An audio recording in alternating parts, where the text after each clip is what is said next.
Radio Mulando Vata, Mekauti Kenda Vata Mai, Mai San Francisco ki Purpura, Sema Mai Ngai Waseyani.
Ni bulan ni mata vinaka mai se venga na vono ni se amati kuma kena and kami ni wakarambuka inde ndai ni katini ka wali tiko ni singa ni bula kusita au ni taka ni bulan vinaka tiko ni taka ni tosa vinaka tu na kena ngarabi tiko ni tavi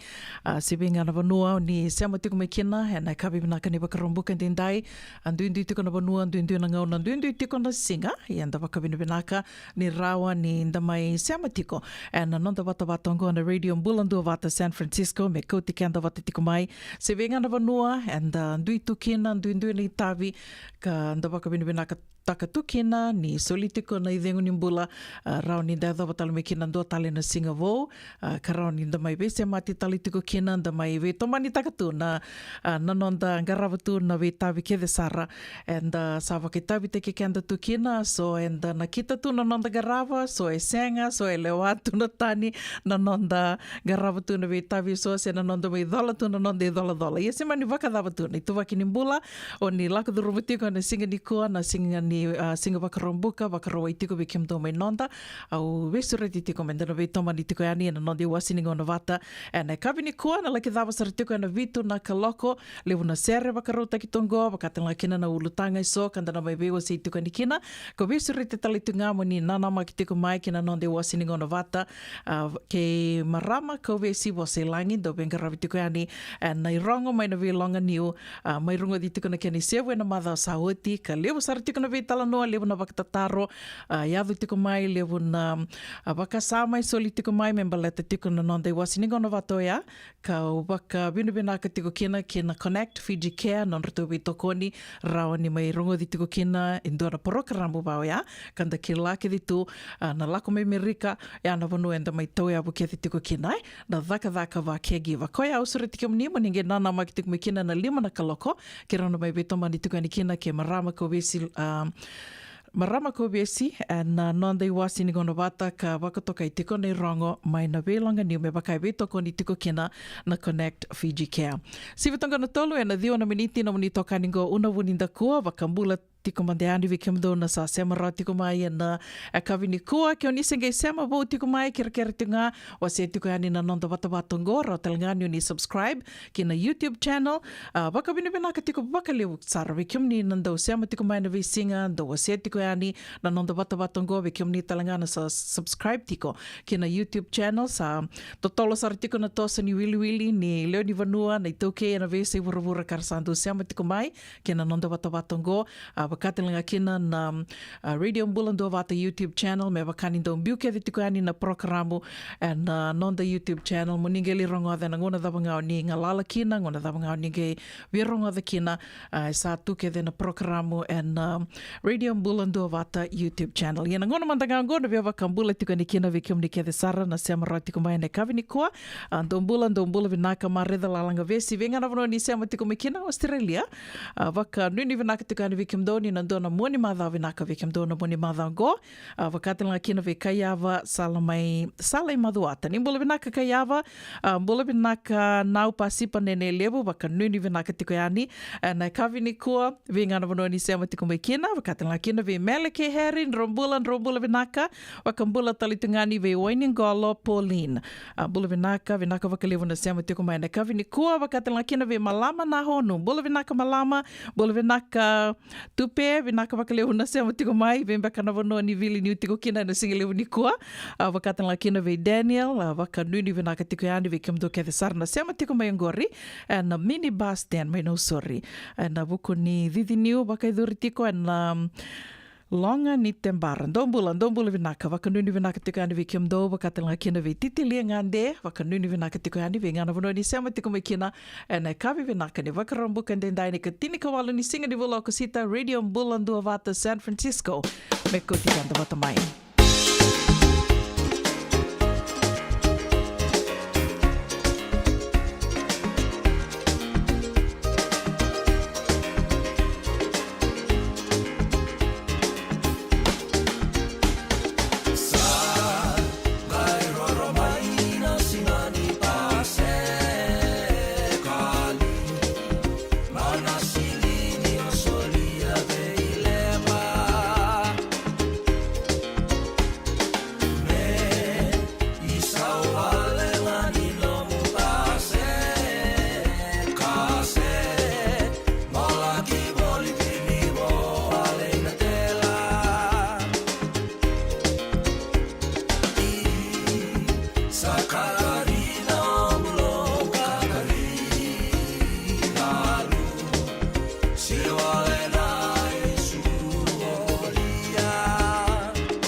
Katarina Ombulo,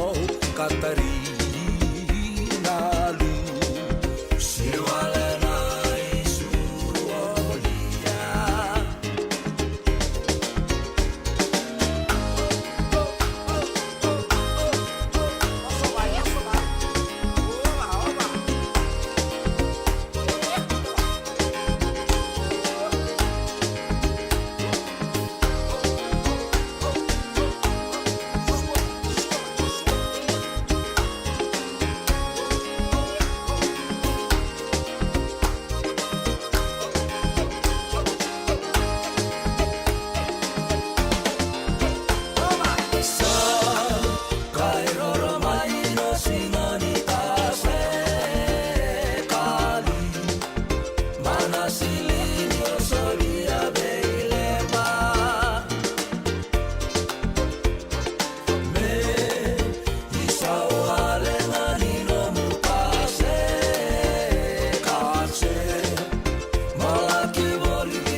senga dina ni kara rawa na taka waka kekiwa. Ia endona kainda wipu ke ka waka mamanta taka tuna bengaravi, o ia ke tuna kenda tō kakana. Na ika, na dalo, na bisikete, na reo bata, na sunbells e tinimbulu makau. We kenda tōna senga tiku ni driver, se senga ni waka motoka, kandau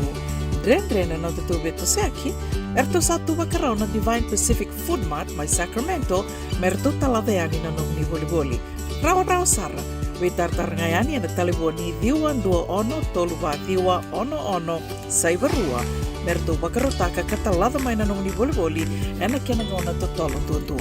Divine Pacific Food Mart, Viturua Diwawalu Franklin Boulevard, Sacramento, California. Nama di telefoni Diwan 21 toluwa diwa ono saivarua. Erto ngarap talangan ikan alai waka sumburi ani nanomu yaya. Maina nondor tau stoa kina nomu mate di katumba. Sa, meda kang bata mana kango. Nada baya? Sabi lagi baka leo fom ni daga yo senga ni kila na meda kawa. Ola man lang katakalangan yo senga tu ni kila na kisita ba na sotaba. Kuni lang enda ubita lo te kisarangan na bika kitengore na radio bulon do bata. Uy, na program na ba? Maina be longan niu. Rangudi na 5 o'clock na be kabini mo rumbu ka be kemendo California. Tini karuna single buni mo rumai be kemendo eviti. Go be to koniki na Connect Fiji Care. Endo na caregiving agency ni mo nito kay and na 5 Rao Capital Mall, Suite Rutong Rolima, Sacramento, California. Endo bing raviki na o Mama Kawesi Voselani. Radio Bulon do Wata San Francisco. Bekoti kenda watamai.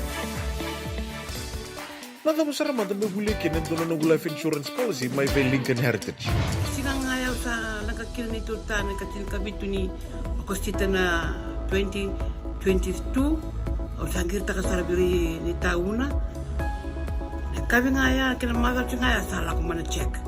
Sengat tali ni pera, sengat sarangan ni pera paling lain. In time sarangan mai. So ang kaliwara ka tala tunda wala ko. Tunggo. Kau saya lo bingung kamu bilang tak, nak kampan bilang kan gua nak heritage link, ni, mau nak bilang kesarang nggak, saya kata lintu nak kaya, kata tutu nak kena, tak nak kena pepo work itu tak, kami suami, nak kira kena timber kena apa, isteng tu bikin dari labu lewaya, minta samu kena kisi, mana marong kena ngona, mojuri paling bul, kaki saya kau tak kau tu nain suami. Baya serangan apa? The Lincoln Heritage Life Insurance dodonga. So muna claim na lo manurusang bulu ka banewa. Kaya sa ruwan ang baki o tinapulsing gaya na lenga, di ko na beba si oray. Dawi mati sa siyang. Raw sar na baka leo fo mo na telefoni. Text mai kina was seva walu bandu at tolu 85 na kena itutu kumatalilay. Dendram beka nang wala ni kibal ni lo tinapuko ni oso pakadadaka. Sendra-kendra kita beka na itos-tos nimbula, kuha ni lenga sinuing gawa-gawa. Nana mai kina programa warotaki, mai veratau na New Methodist Christian Fellowship USA, nongu chisu, nongu banoa. Rongode na bima manione na kabini bugu lulu bei kemendo e California, bima mani dua na singilewu ni lotu lewu bei kemendo e biti, and a radio bulando wata San Francisco, me kauti kanda wata mai. Na dawi kalawa kay Mrs. Titilea na itini, wei talanota ki kena na ulu tanga bimbi ka daun rendre na kena wei talanota ki sewa sei ana matana lewu ulu tanga ni tosu ki liu wei waka ungeti ka dau wei labeti rongode na wei akabi ni tu siti ni sibna tini karo na tini kalimana miniti wei kemando i viti sibna lima na tini kalimana miniti wei kemando i California ana wei singa moniti ana wei tokoni ni JJ's Food Shack Santa Rosa, California rongode na radio bulundong wata San Francisco me kauti kenda wata mai Radio Bulando Vata me kauti kenda vata mai San Francisco ki burubura sema mai ngai wase yani.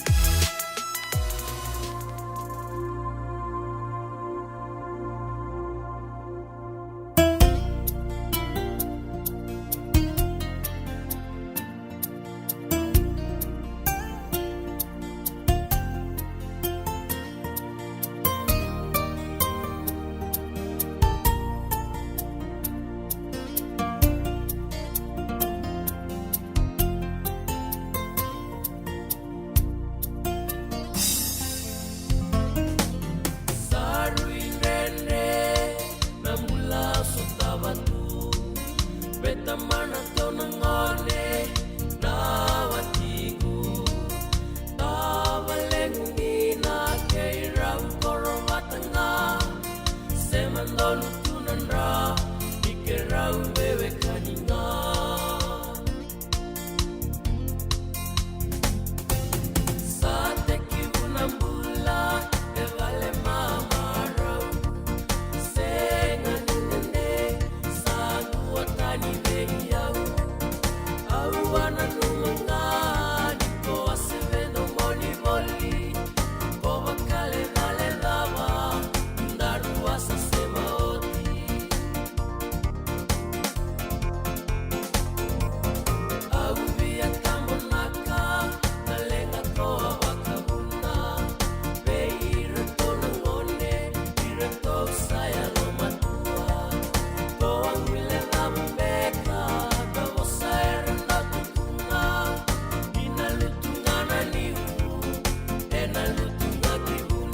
Ia sandina sarasaru indrendre me vakarto mai serta katikoni a vikenda na dau nindelaina kula rto mai ve vakamaro tekitungani kina vikenda ane kavi binaka ni vakarombu kendenda ni katinika walu ni singa ni vuloko sita au kenda vakikia mnina singa isema tali tiku mai kina do tali na nonde wasini gona vata ane kavi ni kua kira tungani ge wasia tokayani na nonda watawatongo na like na share na vevu ke sartiko vakalevu na kena ndo mai tombani tukani na vengaravi na nonda watawatongo vital no te ke sartiko vakalevu na madhao saoti na kama ka yadu mai laina ya ka kiro o mai vital no takitungani se o ame o se talitungani sing moni tini watu ya na bulai dona singa tu se vital no tiko vango na sauri ni mata saruni na visa o kede na nondo tombula visa na vika kede tu kilatu koia aungai wakamure tiko mai ni tukutuku na nongu babaro tiko na kabinikua o mani reda sartukena ni tukuni tiko ndona dangi lamba waka sama tak mandongo na lama ni walu sanga bulu na yambaki gona kautu tiko wasia talitungani na madhao saoti na bebi saunin raki anda wakila tiko global warming kanda vital nota kisar tiko wakalibu kongo na lama ni walu sanga bulu na yambaki sanga yado talimaingo endona dhangi lamba na esai miri kongo na edani dhangi lamba ngo Hurricane Hillary vital nota kitiko rawa ni na tarai kenda tau mai ia sanango ia e na ratona wake la wakalevu o ratona tiko mai LA na asa waka na dhewa ki California. Southern California e ratona wake la tiki na wakalevu tuku ni na levu na udha i ke waka e roni na nduanga na viso leila i roni tona me wake la talitu ngā kina i a Sanangoa se na Northern California ka rawi tukuna tiko mai na kena ndau go e tona ka e tondona me tona waka tiko kina me tona andre rawi tiko kina o kenda tau e na sani wurawurongo se na sai merikongo koe au waka mi ukurambu i taka tiko ni tukuni tiko e na lama ni walu sanga wulu na embaki sanga induango na dhangilamba me na mai wakilai e na sai merikongo aungai waka muria talitunga e waka me ngonongo e sa liwasara na vitambana karando e andre ravitiko na vika wango we waka en rati sar waka liwa na vika e ayado mai lahine ninda kila tiko ni ayado na kamanga i senga tu nindua na waka takilikili me ayado tiko e ani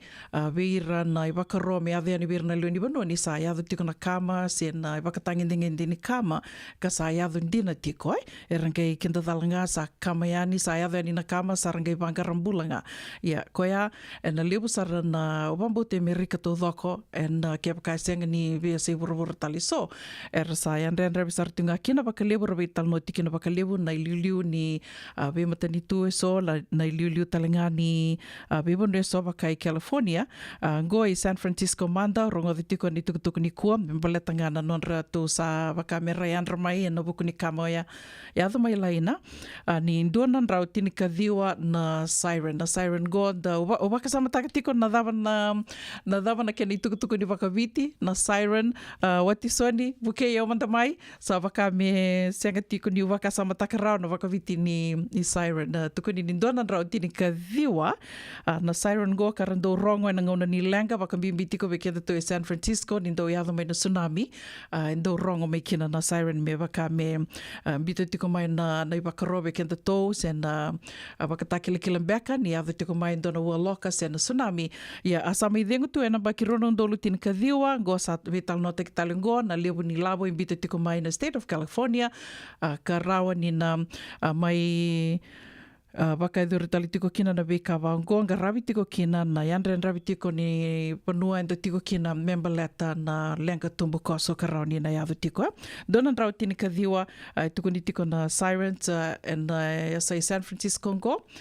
kasana rau ninda na namaka ni nga indua na lenga yadho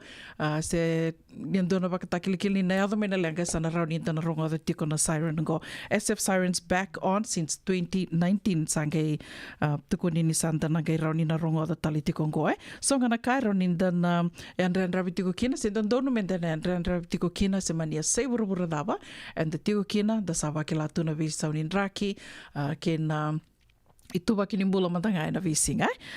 koia na radio mbula ndo vata ndo mai rongo dia ni kina na vi tukutuku e so ka rauni na vi wuki tiko na nonde tostos na visinga se mani tiki ni mbula dava se mani waka dava tu na itu waki ni mbula and the lako duruma tiko vivi so ni ndraki oia ka viki mdo na sasanga tiko ni LA na muni mathango and na kai rauni ndo na and revitali tumbenga ni kina na geli tawa kiki mdo mai o Hillary na no mdo ngwali sombiani LA na moni madhango. Sa watunga rusanga wulu ka vitu na miniti me vana ka loko sureti kamni ni sema tinga mai na lima na ka loko ke rona mai vito mani tika ni kina ke mama ko vesi wasa ilangi na vuku ni nonda i wasi ni ngona wakatoka i tiko na rongo se mai na velanga niu ka vito koni tiko kina na Connect Fiji Care. Ndombula vinaka na sema tiko mai na kavi ni kua ndua talemanda na itavi sere ni bera ni ndage rongo de tiko yani na mutai ni wase ni nonde rongo mai vali ni songo na kavi ni kua kauna via mbula tiko na sere kataravongo wa ndona marama ka sa dhoba tiko mai ni kua na kavitu sangavulu ni ambaki ni nona mbula mbula vinaka no ame kolibuso vinaka wakalebu wakanuni vinaka tiko yani na nomuni singa ni sudhu na kavi ni kua mai na lotu yawe kandavu kikemdo ke desara na sema tiko mai ndo maruta katalitunga na nona singa ni sudhu na marama go wakanuni vinaka tiko yani vikemdo Kauna via wakambula talitingani vi wati soni koroi-wasa o pambuta na dona ngona leka ngona gera ni tala no mai kina wati soni ndo mbeka na vanua ele Venga rabi tiko kina ena singelevu ni kua. Wakambula tali tengane ve randini tala ana tuivanga ni mbula vinaka wakanuni vinaka tukane ve kiamdo mai Ronald Park. Senga tala ni ngole dhavi tikina toranga. Taubu mbula vinaka Simeone tuini rama ni mbula vinaka. Mbula vinaka ke leramba ni balu vinaka na sema tiko mai nekavi ni kua. Wakatanga kina ve Jane Suliano. Vinaka na sema tiko mai ve sari mai lami wakanuni vinaka tukane ve kiamdo. Vena numi tali tukangao Jane ve kiamdo ke sara na lene matabu vale o Nick, Jake, Claudia, Bridge, K. John. Vinaka wakalewu Jane. Bula vinaka maramatau Olivia Nangora wakanuni vinaka tukane ve kiamdo. And kavi vinaka di wakarumbuka indendai wakatanga kina ve Lutham Bose. Nimbula vinaka wakalewu wakanuni vinaka tukane ve kiamdo na Kemba Tikongori. And Ndua Wata, na hall Ndua Wata mai samambula. Wakambimbi tiko ve kiamdo na timini tackle Kandavu. Wakanuni vinaka tukane ve kiamdo na vukuni wakarau kina sota na moni madha mbekongo. Wakatanga kina ve Filimoni nivo sotiao nau Filomena Rawiwai. Nimbula vinaka nau wakanuni vinaka tukane ve kiamni Kevin Navis nimbula vinaka wakatanga kina ve Vena Isi Vondo vinaka wakalevu tau na sema tiko mai na kavi nikua senga na lenga wakambula talitinga yani ve Kel Les. Thank you for tuning in. Bula vinaka sista Elina Kaudhiri wakatanga kina ve Marama na ita D Lady D Drombula vinaka ivemba kana vono ndrona ngwali kina ke nela cheleta na kavi nikua wakanuni vinaka tukane ve kiamrau wakatanga kina ve kiamdo mai Aloha Land chosa ya rombana kandabu nimbula vinaka Den Kunarara vinaka na sema tiko mai na kavi nikua wakatanga kina ve Epi Koroile Live vinaka na sema tiko mai Joe Sau Mai Suye mbula vinaka Joe wakanuni vinaka tukane ve kiamni sengtala ngole da tikino Daniel ve kiamdo ke de sara na sema tiko ngori mai na minibus den mai no sorry unitaka ni totoka tunan raki vada batatu mbeke sanangori mbula vinaka Sereana Seruvakula ni mbula vinaka sema tiko mai na Lodala Beach ne kavini kua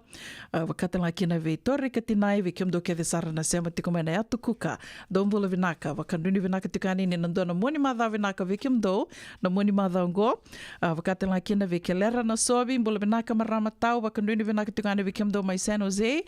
senga talanga ni ngole da vitikina Banjo Cool Breeze sayawa wakambula tukani ve kiamdo mai na Ambasi ni tadirua vinaka na sema tiko mai na singelevu ni kua wakami uredo tuna lam ni mbasi ngore kena na badidada bolom tu na wakatangi dombula vinaka na vewatini na tuingali mai Australia senga tala ningule da vitiko na serengo o Daniel ke kiamdo keve na sema tiko ngore didi ni tiko mai no sorry na Reketi Raute rewa wakanduni vinaka tiko hane vikimdo dombula vinaka mai na Wailea Street mai Batuanga mbula vinaka avenai wakanduni vinaka tiko yani mesake drani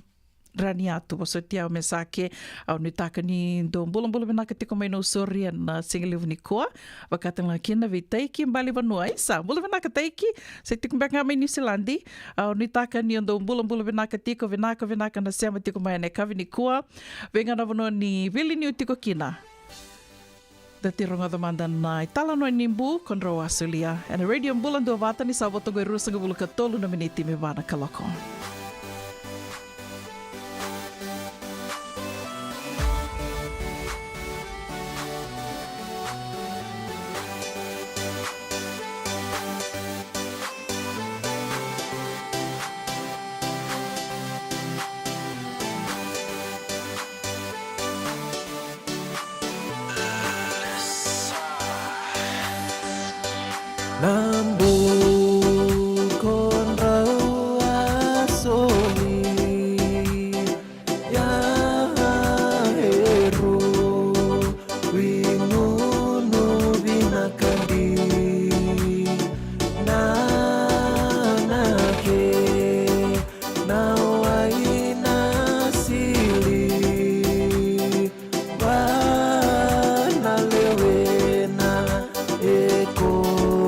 Go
ena buona ngauna na levo ni nondo soso enda sa senga sarangan ikla na tabu menda baka talau taka buka singi levu taka siapa kaya kapitang ne ka koni lo malenga sa tipin dono menua erau ni buka tingo ikimuni wayana JJ's Food Shack Santa Rosa California na be matanggali kaka na tipgina me bakana karitoa waraisi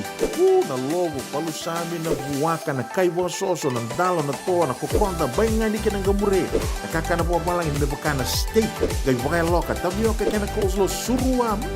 tatni gela ko patana kena pai na bani kay na manray oyana JJ's Food Shack Santa Rosa California era saranga no direct message virtual giringa kena bitu sai bitu tolo dio tolo dondo limono se onga wale saranga le to miku mena no mota ena dio maluma Billy Street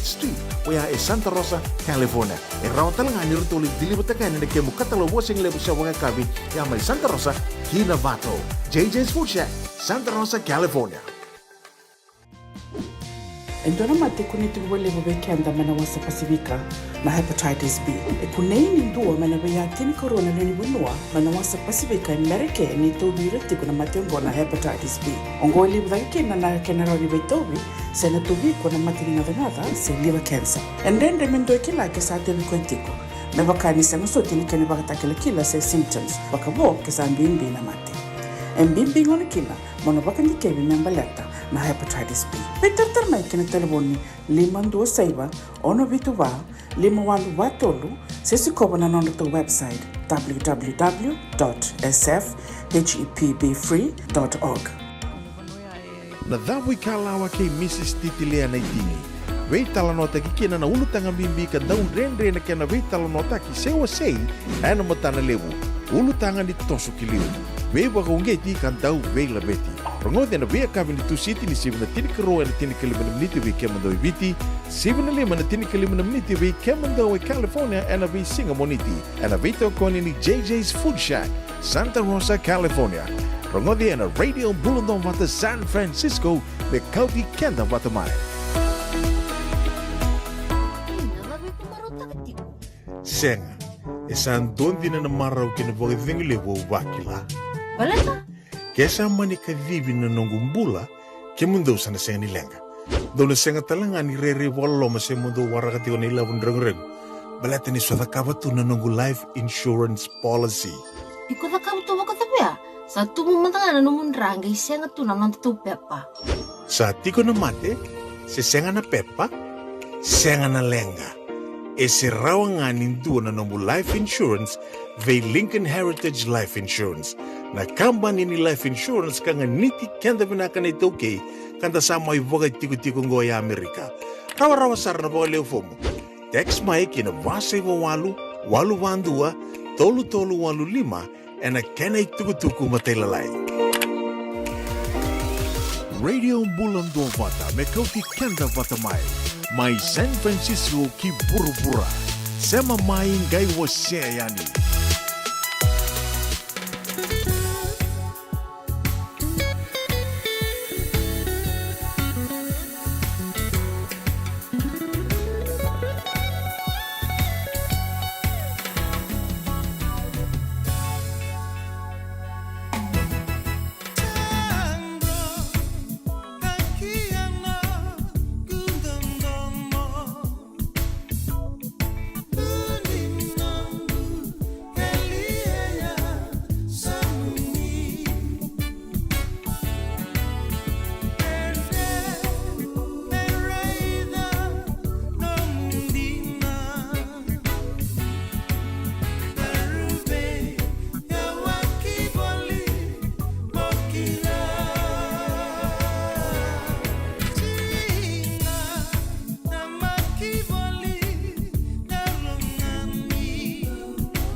Kani tawi se roia mai verto nan ronro langi ke na uto solo sa mai boto kina ngoi tini kandona miniti me vana kaloko da ronga da mandeani vida na tukutuku ya dora tiko mai lewana tiko na nande wasiningo na ni rongo mai balni songo ana kavini wakarombo kandendai matai tiko ni tukutuku go memba leto tiko na non reto andona reto sasanga ni komuni lavo na the Country USA the Country USA barbecue ana wakaidore tiko ni mataka na ikatini kadio ni singa ni vula kosita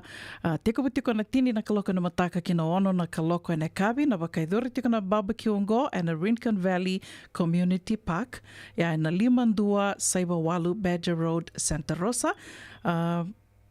Vasanga bulu nandola duane bakarau vasanga bulu nandola duane bakarau wakaidore talitunga na volleyball kena wekatale so na kena itukutuku matai lalai raun yo ninge vitartareani ke sofa and a taliboni vitu saiba vitu tolu lima diwa walu diwa onoba ke sofa vitu saiba vitu tolu lima diwa walu diwa onoba ya na nonreto sasanga ni komuni lavo tiko na the Country USA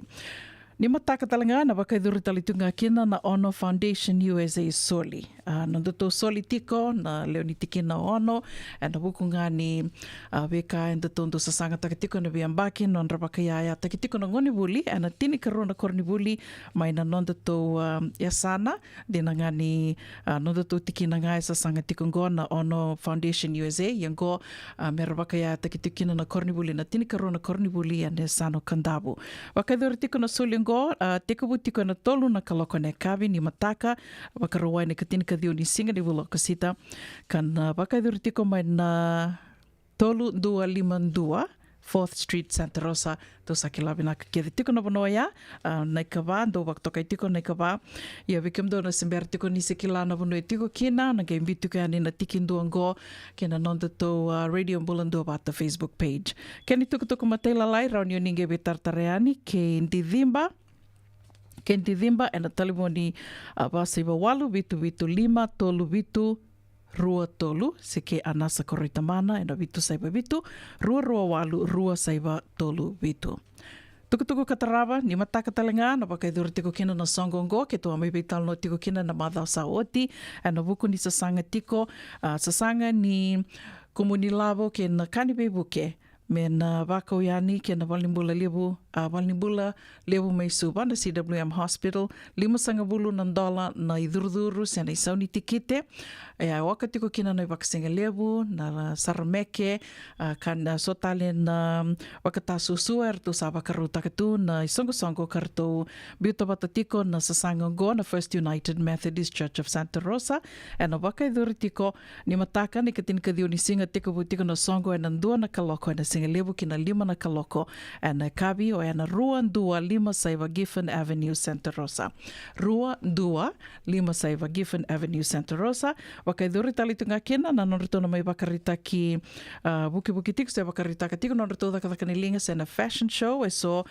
karto sanda kilatu na edanrito nambuturarani dula bakarita ki sulu may piti ubambuta me bakate kirto na kuibiti kabakatalanga kina na New Rua Designs wambuta ni na tiko talanga kino Ako Boutique Ako tiko boli mai Sacramento Mbeka yo ena laki wakarita katalitunga na nona na beka so ende mo boli taka tiko ni mataka ka raun yo ningeli boli tiko kina ena bakaidur tiko ni mataka ni katini kadio ni singa ni buloko sita tiko tiko na songongo na fundraiser ni Colonial War Memorial Hospital ena tiko na ndua na kaloko ena singa lebu retirarambo tu yani dona sasanga yanga ngo me bakaninta sakila ke ditu na itu baki ni Walnimbula libu mai suba wambuto kenda ke na sema tiku mai na singa libu ni kua se ve komunioni na geli rongoda talen na programa ngo endua mai na bima tu bali ke de sa duru te na Walnimbula libu mai suba kanta sakila bina sartunga na ke na itu baki koya erawa ni ukaya ni ndondo no menta na ndondo linga kede ni kina kena tuku matela line ge vetartareani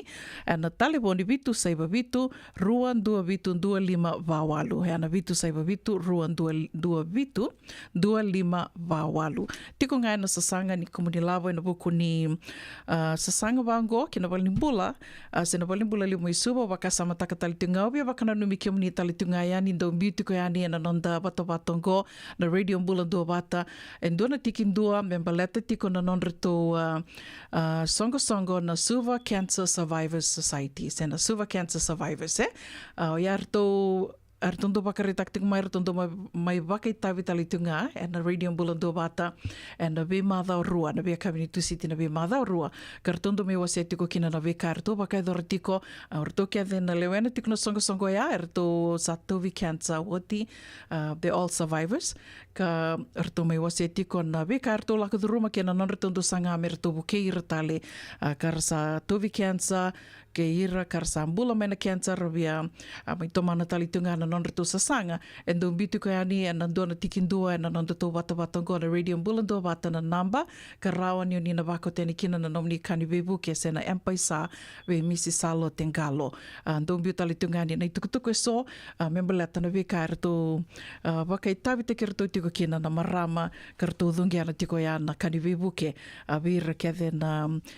Tovi Cancer, vera na sambula mai na cancer. Kabakatan la kina na vika so eroni dadakava menda sasamba ituga kina na buku ni mationgo na cancer. Senga walenga ni baliti kenta na marama, senga ni wako e talitunga kina na turanga na mationgo na cancer. Tiko talinga kina iso na turanga. Yo, tuku kataraba. Membaleta tiko na nonreto na maru taka tiko na kawitu sanga bulu kalima ni ambaki ni kena sa thidi tiko mai na korni bulu ya na niposatia na Andy Vacombau School ACS 75th anniversary na kena ndanisi na wakaidhur tiko na wakarawai ni karua sanga bulu kaono di singa wakarawai mayango karua sanga bulu kaono di singa $200 na idurduru na wakaidhur tiko na Friedman Event Center mai na 4676 Mayat Avenue Santa Rosa ko butiko na tol na kaloka na kavi kena tini na kaloka na bongi $200 o katalitunga kena na iwaka kavi na ngunu kena danisi tuku matela lai ni gironi na bitartarean ki meroni mbola ate dadabu se laisani ken rambuka biutalitunga ni na tikindua katiko kena nonreto na bani taliboni na nomuni na nondo bata ngo na radio bulando bata o te tinga ni tuku melewe na tiko ani nei rong me balni songo na kavi ni koa membaleta tinga na singa ke te lewo kana bakaiduri tiko na matai ka rua ke ni tolu ni singa ni vula September wakai dortiko mai lai Hawaii matai ni singa na vitu na kaloka na kavi na mbose wakai mbaki se na annual general meeting kana wakai dortiko na lai shopping center wakaruai tika butiko na tini na kaloka na mataka tini ki na vana kaloko ene kavi na soli wakai dortiko na koko lolio park and Kamehameha highway ka ngai wakai dortiko na ono na kaloka na kavi ki na tini kanto na kaloka na mbongi na ndanisi $200 talinga na idurduru ki na ndanisi wea ki ne wakai kavi singa tambu na ikatol ni singa loto vakobata loto talitunga ni betalatala kana wakai dhuritiko na Kahuku United Methodist Church singa ki te lewo ya o ke landi bunga sare sana na makitukina se mani songsonga dhaba do lewena tiko songsonga dhaba mbeka do senge mbudhi na tiko ni wakota mai ni tukutuku me mai kadhi wakitiko ani na irongo mai wali songo na radio bulando bata ngoi ndongo ni salaro ni na bebu kitu ani kina na radio bulando bata kina sasanga davanga do sasanga tiko kina sendo sa novu tiko kina me na mai kadhi wakiani senga tiko ni ndona kai sombi kina otongo rona miniti me vana kaloko na radio bulando bata wakambula tiko ani vikimdo kedhi sara na sema tiko mai na kavini kuwa na novu tiko 5 na kaloko sema tinga mai na 5 na kaloko non te wasininga ona wakarutaki wakatoka i tiko ya na mai na belonga niu ka be toko ni tiko kina na Connect Fiji Care mai venga ravi tiko ni kina o mama Kobesi o kambula tikani be lati leta na wangaliva mbula benaka ne tua te torda John Leonie Lovon do mbula mai Dublin wakata la kina vekelera na sovi Katie Mere mbula benaka turanga yanu chosa teki savo Sierra langi ni mbula benaka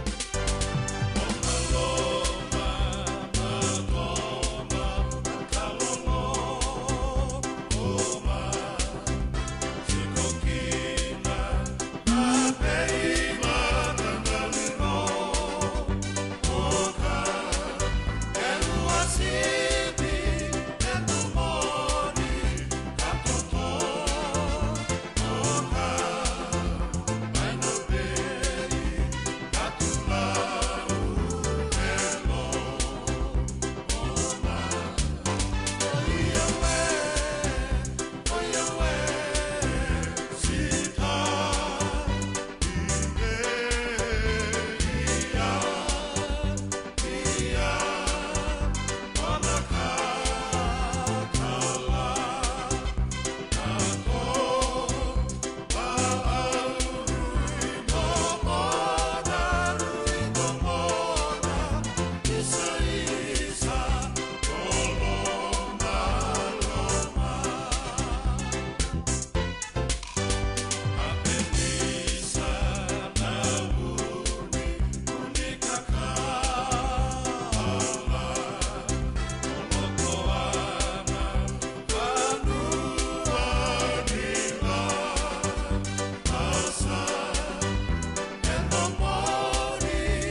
E senga dina ni kara rawa na daka waka kekiwa. Ia endona kainda wipu ke ka waka mamanta taka tuna bengaravi, o ia ke tuna kenda tō kakana. Na ika, na dalo, na bisikete, na reo bata, na sunbells e tinimbulu makau. O e kenda tōna senga tiko ni driver, se senga ni waka motoka, kandau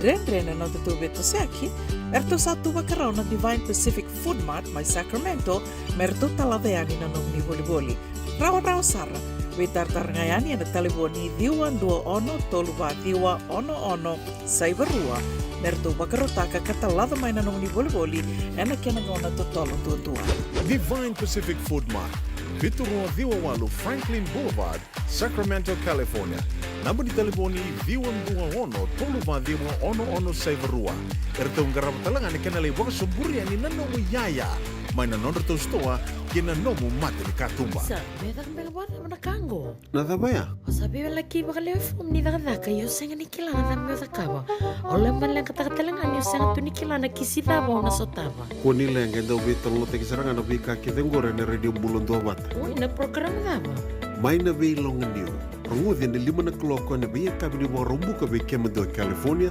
Tini karuna single muni wa rumai be kemendo eviti. Ngoi be to konikina na Connect Fiji Care. Endo na caregiving agency ni mo nito kay and na Limanan Rao Capital Mall, Suite Rutolu Rolima, Sacramento, California. Endo bing karabikina o Mama Kabesi Vosay Laini. Radio Bulondo Wata San Francisco. Bekoti kenda watamai. JJ's Food Shack. E tiku kedi kina na kakana boka biti me bakana kokonda. Lobo benga ni ngai kani do itu na bundi nan dalo se tabioka. Na kakana boka malangi me bakana steak baka loka kena coleslaw. Na kari toa sa wada badina na keni kana. Kay tiku talanga na nono to specials and na lomo ni madawa. Daw tamba na Facebook. Na doi ni tiwa ya na bani mandrai pai kay na bungatale. Go na JJ's Food Shack. View Valley mo Billy Jean Street, Santa Rosa, California. Karo talagang rito dili mo yang may Santa Rosa, may yato saray ni Kinavato. Girit-rito sana kina Vitu Saiba Vitu Tolo Dio Tolo Dundu Limono. JJ's Food Shack, Santa Rosa, California. Ongko na Radio Bulando Wata San Francisco. May Kauti Kenda Vatamai.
Ia sandina sarra monu inde na vakatutu songo e kantina rto mai ser taktiko ne ave kenda na seni aka trio and radio bulando bata ne kabi menaka ni wakarambukan dendai na kitinika walu ni singa ni vula ko sita wakanuni benaka tiko yani sebenga no ni sema tiko mai kena ke ni singa sema mai wakandua kiritunga ni ge wase to yani na nondo bata batongo do tiko na like do na share ke rautelanga ni ge subscribe yani kin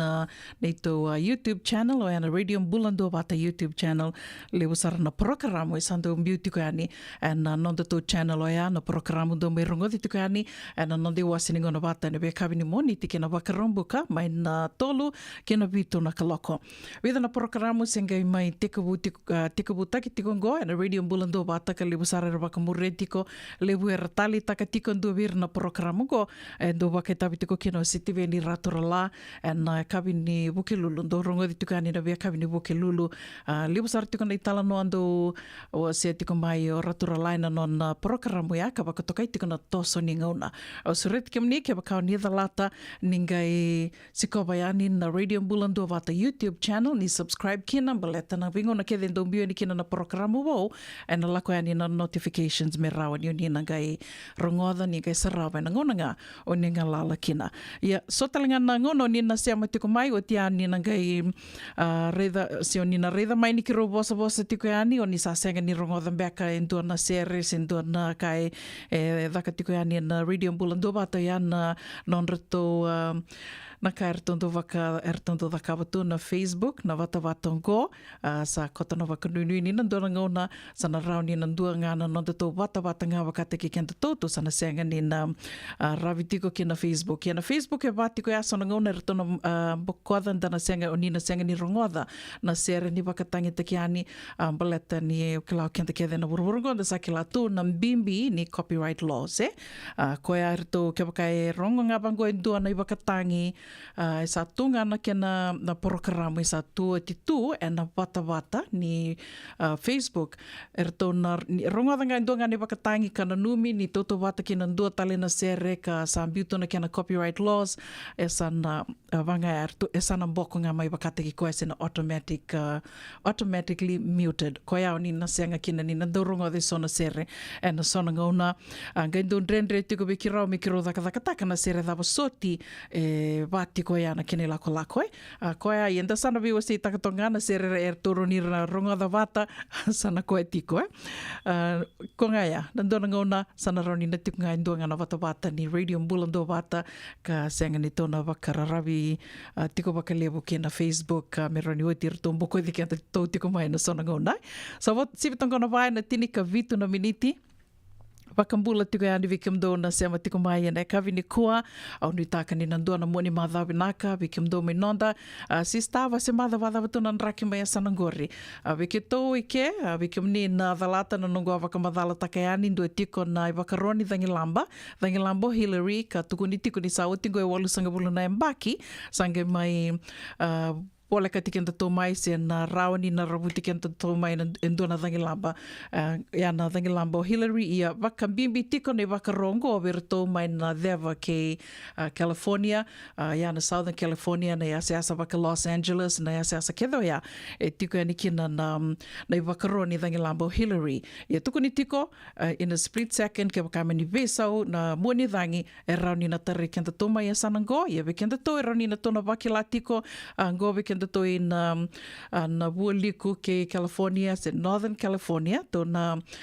wakilatiko rani to na wakilatiko na uda na lomni vida na singa mayango na rawa seng ni tukuni ni na taumbi na uda ya tukuni tunga ni na rawa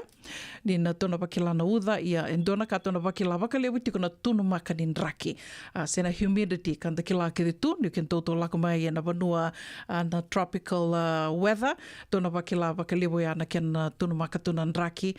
na muani madha ngo ko nga ya e vital no ta kisar tiko bakale baleta ni sa utingo walu sanga bulu na embaki baka samtak mando ya na bibi sa ni nraki bibi so ni ka sa ya tu na nonda buru na ngo na climate change, global warming, koia e ronito kai kina ni to samai wakilatu na tuna wakilati ko kina wakalibu na duin raki to senga ni nama ka ia sa vatingo ne ya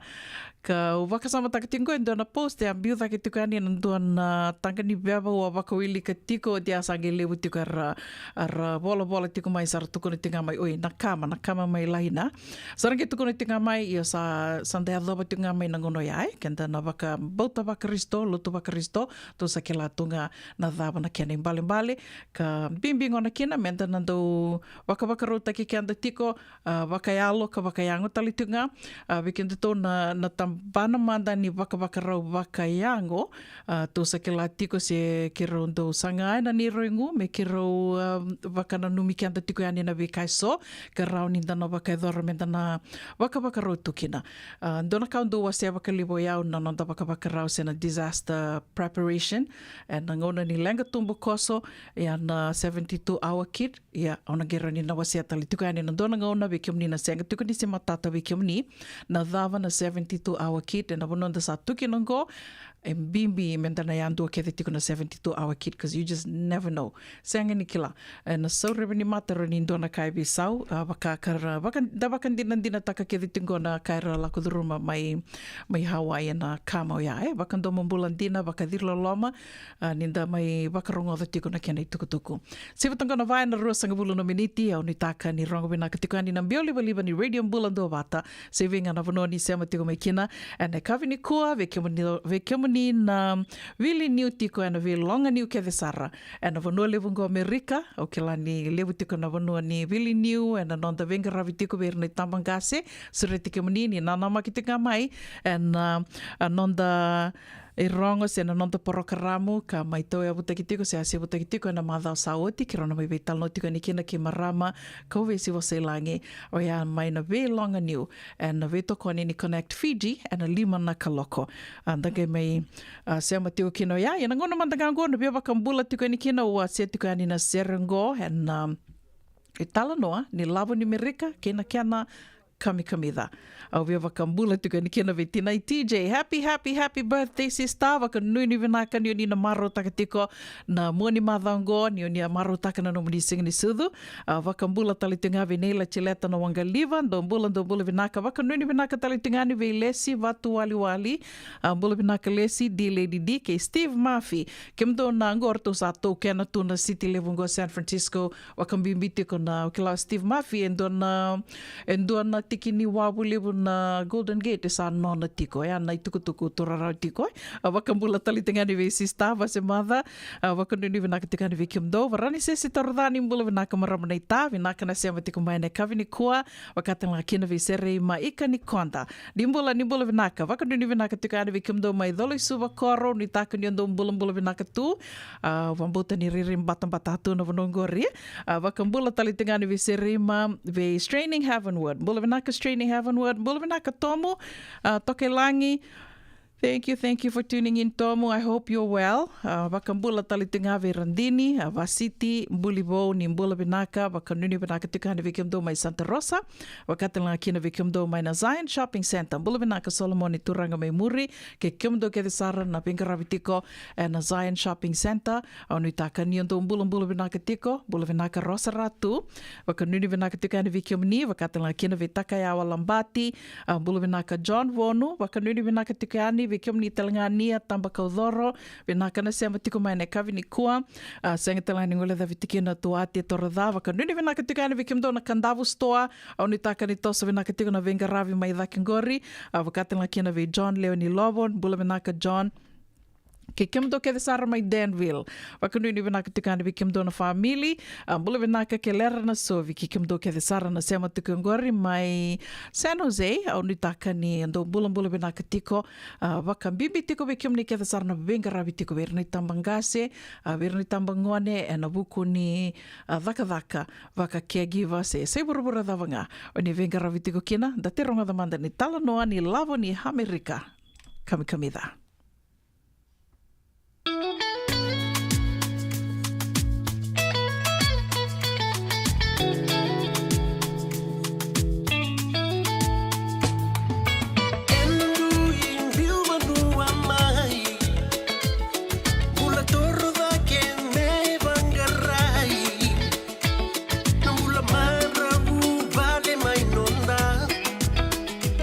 Mateni tu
Wana kango. Na tabaya? O sabi wala ki bakaleo fom ni daka yo senga ni kilana na meo takawa. Ole man lang katakatalangan yo senga tu ni kilana kisitaba una sotaba. Kuni lenga ndo vitalo te kisaranga na vika kitengore ne radio Bulondoa Vata. Ui na program daba. Mai na vei longa niu. Rungudhi ni 5 na vei kabini wa rombuka vei kemendo California. Tini karuna singile wuni wa roma vei kemendo viti. Ngoi vei toko nikina na Connect Fiji Care. Endo na caregiving agency ni ngoni toke and na Limanan Rao Capital Mall, Suite Rutolo Rolima, Sacramento, California. Endo vengra vikina o Mama Kawesi Voselani. Radio Bulondoa Vata San Francisco. Bekoti kenda watamai. Ena muna ngauna na levani so enda sa senga sarangan nikla na da bumenda vaka talutaka vosin ile utaka sa bakaya kapitak ne ka kuni lo malenga sa tipin dono munua erau ni boka dingo ikimuni waya na JJ's Food Shack Santa Rosa California na vei matangali kaka na dibgina me baka na karitoa waraisi na lobo palusami na buwaka na kaiwa soso na dalo na toa na kokonda bainga ni kina ngamure na kaka na buwabalang me baka na steak gai bakaya loka tabio ka kena kozlo surua Otat ni, kailan ko pata na kaya ng pie ng Bani K na manray. O yan na JJ's Food Shack, Santa Rosa, California. Erang sarang ano direct message virto, giring akin na bitu sa iba bitu, tolo do limono, se, o nga wali sarang alito mito may nanomota, na diyo maluma Billy Street. O yan Santa Rosa, California. Erang talang ani rito ulit dilibot na kaya na kaya mukatalo wasing lebo sa mga kabi, yan may Santa Rosa, Kinavato. JJ's Food Shack, Santa Rosa, California. Dendram beka na ngola ni kibalilo te rupuko ni oso pakadadaka. Sen drakin beka na itos nimbula. Kuo ni lenga sinui gawa.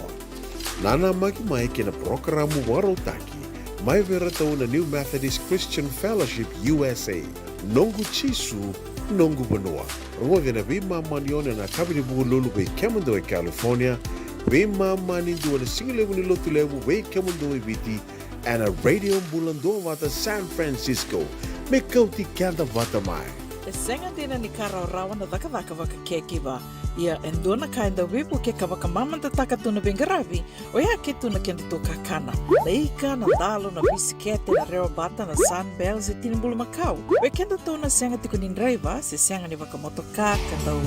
drena na tutu beto seki. Erto satu wakarao na Divine Pacific Food Mart mai Sacramento, merto talaveani na nung ni boli-boli. Rawa sara, we tartar ngayani na taliboni diwan 21-2-11 saivarua, merto wakarotaka katalada mai na nung ni boli-boli, ena kenangona totolo tua. Divine Pacific Food Mart, Viturua Diwawalu Franklin Boulevard, Sacramento, California. Nama di telefoni 21-2-11 saivarua. Erto ngarap talangan ni kenali waka sumburi ani nanomu yaya. May nanondo to stoa kina nomu mati ni katumba. Radio Bulondoa Vata me kauti kenda vata mai. Mai San Francisco ki burubura. Sema mai ngai wase yani.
que na hora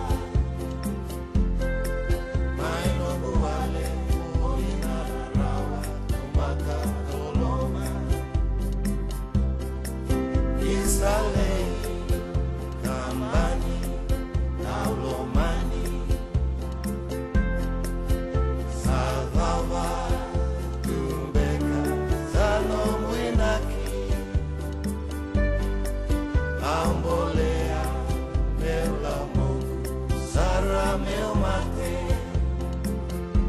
que sandaro nanondaru bakawati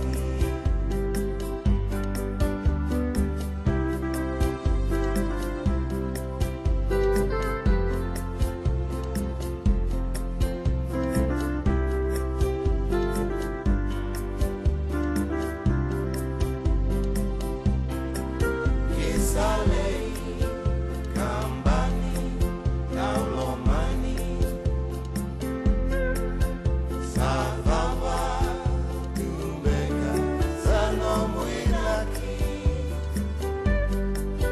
ambolea bela mogu sara meu mate que sangaro nanondaru wakawati que sangaro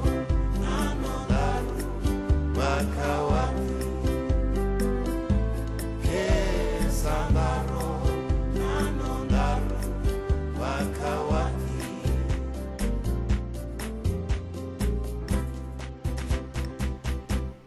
Ana radio mbulando vata nei tavi se roiasa mai voto kina goe rua sanga bulu kandua na miniti me 5 na kaloko vinaka na sema tiku mai ana kavi ne vakarombu kandenda ni katini ka walu ni singa ni bulu kosita soreti kamni ni sema tiku mai na 5 na kaloko kero na mai betal no tiku ni kina ke marama ko vesi vose langi ana wase ni ngona ka vakatoka i tiko mai na velonga niu ka vetoko ni tiko kina na Connect Fiji le usarna ka kero na mai betal no taka tiko na vukunga ni nondalonga niu enda ki laki de tunda ia mai Amerika ngoa na vanua enda mai tekevu ke de kina nonda i tekevu na longa niu ka mai langata tiko ni ana kena sero kerinda mundamu na ilavo ni Amerika na ilavo amidai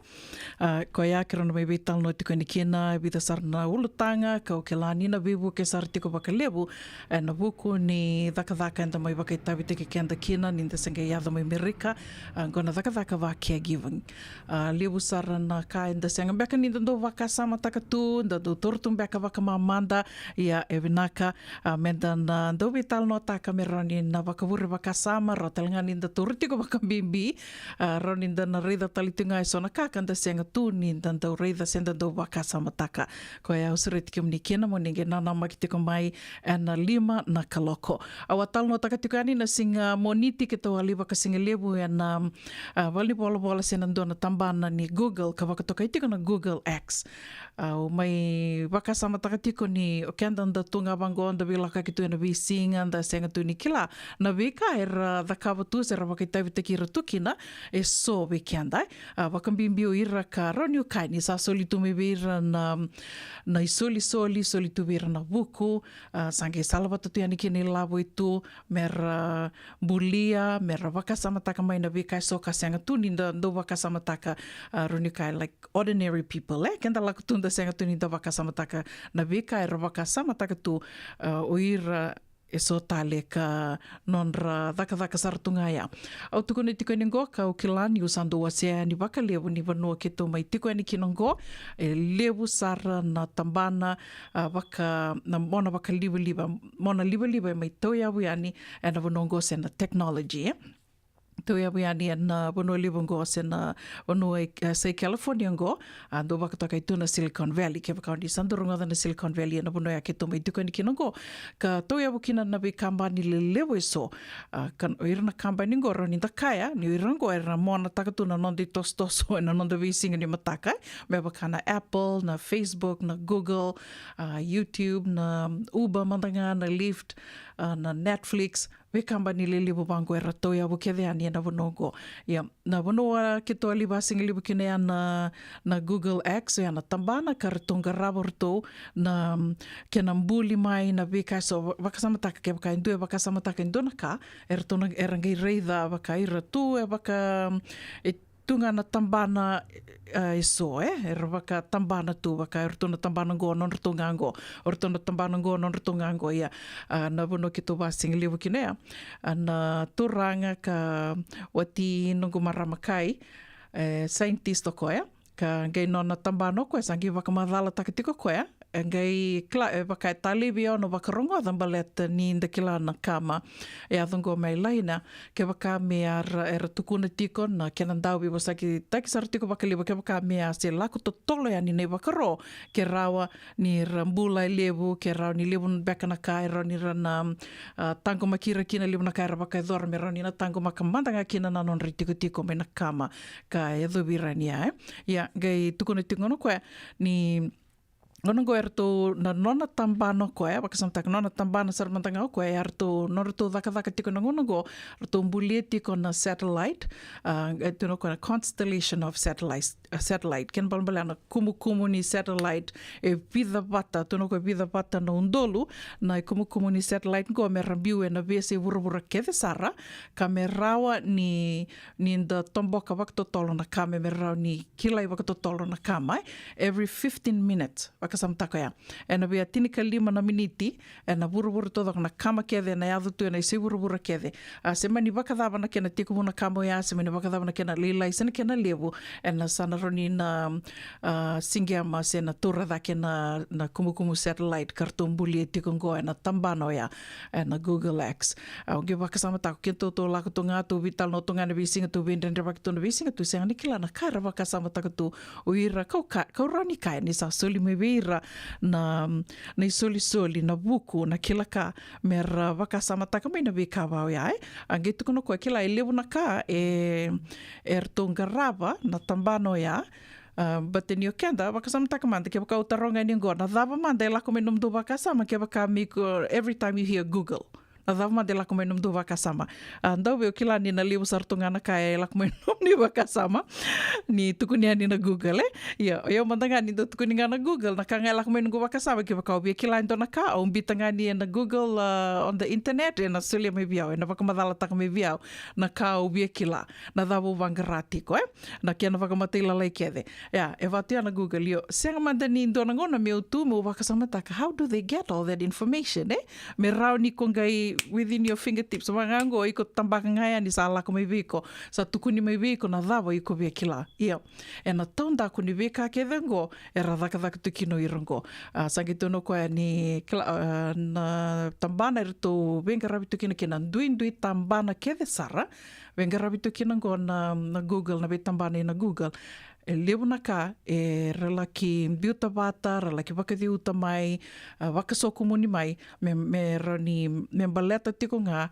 na kena ngarau ni, se na kena nanumi tiko me rani na longa vinaka tiko na nondambula na kautamata e na nonda visinga ni mataka. Vatiko ya na nonrutu tostoso koe aka nona tambano koe, tombulie tiko na satellite, constellation of satellites, me na gembiu e na vese urubura keve sara, so every 15 minutes, e na se urubura dhawanga, e ndua kina na kama, e sana tomboka mai ka wako tasarani na kena i tukutuku, kina wanua dhawanga, e ndondonu me na lako e ni kina na kena i tukutuku. We wakurumbi taki se dhawa. Songa na ka, and mai ngorongoro tu kina, wakabimbini da mai tu, e na wanua livongo Amerika, ka ketondo wakanuinui ni rani na mai wasei tiko e ani, veke mdo na sema tiko mai wanua, sema o kila ni na ka, ndua tala ka e tali kina na watawatongo, ni rani da kila, sema ni loma ni vanua dhawa ndo tu me kina mai viti, loma ni vekau ndo sa rau ni sema tu mai kina radio mbula ndo watanda sa sema tu, na vekango na ramuli tu mai o ira ka au mai tal no te kira tiko ani na sigili vuniko sa watunga tini katolo na miniti me 5 na kaloko, and sere katarabongo au viava kambula tiko ani kina ve kimdo ke sara na sema tiko mai, na kavi ni kua waka mbula tika ni ndo vengu marama totoka laisa mbula mai mbau ni mbula vinaka waka nuni vinaka tiko yani vinga na vonondu sema tiko mai kina na singile vnikua ya kavi tiko ni waka rombuka waka mbula tale tingani ve Elizabeth wakana ni mbula vinaka Elizabeth waka nuni vinaka tiko yani ve kimdo and singile vnikua ka wakatelenga kina ve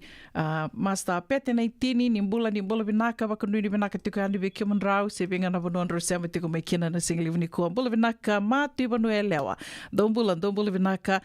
na sema tiko mai wakatanga kina ve obi voseilangi dombula vinaka waka nanumi tale tungani o akariva ko mai ke peli tumbunan, rombula vinaka na sema tiko mai, bula vinaka nei la chileta, na wangaliva, senga talani ngule da tiko na serango Olivia Tione, ni bula vinaka Olivia, waka nuni vinaka tiko yani, wekimdo ke sara mai dhombati, Mr. and Mrs. Gione's residence, and na rusanga bulu kandua Dhaka Road mai suba, wakatan la kina ve Mr. and Mrs. Driver, ke kimdo ke sara na ngone ni wo, ndotu e na ve say viti ke na ve say vuravura, wakatan la kina na Wikimdo mai Santa Rosa, bula vinaka nasa, koroi tamana wakanuni vinaka tukani na buku ni waka rau kina singa ni mataka, ke tinai TJ, se masara tiko mai Los Angeles, tinai TJ, unu taka nindosa na waka rau tiko, na buku ni nona na visi tiko ano Hillary, yana kai turi rau tiko mai verton tambana ni Nraki, wakanuni vinaka tukani wikimdo, na singa livu ni kua, ka via wakambula tali tinga wikimdo ke Sara, na Divine Store, mai Sacramento, kimdo talang ngana kandavu store i Santa Rosa katalanga kina vikimdo and na Maoli Mart mai Santa Rosa talanga. Wakambula tikani vikimdo mai na Gading Road, mai Haywood, Bulvinaka Lucy Sevu, wakatanga kina ve buana head girl o Vara, Wangavo, ke Mr. Wangavo, Rombula vinaka na ve otini senga talanga ngula thavitiki na mbui, ke Elliot Fong, va ke tukichi vesikula, Dombula vinaka.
Nathabaya. Sabi wala kiba kaleo fom ni dagadaka yo senga ni kilana da meu dakawa. Ole malang katakatalangan yo senga tu ni kilana kisitaba ona sotaba. Kuni lenga ndo bitolo te kisaranga no bika kithengore ne radio bulondo bata. Ui na program daba.